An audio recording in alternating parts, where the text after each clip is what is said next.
নীলাচলের শিব পাহাড়ের শোভা বড়ই মনোহর,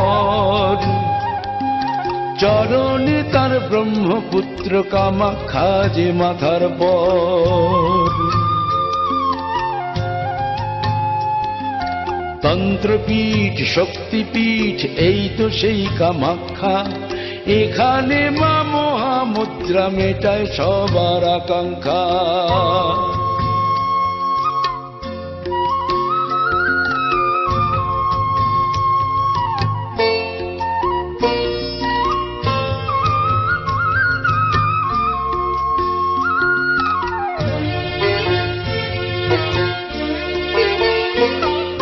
সতীর দেহের অংশে গড়া জাগ্রত এই দেবালয়,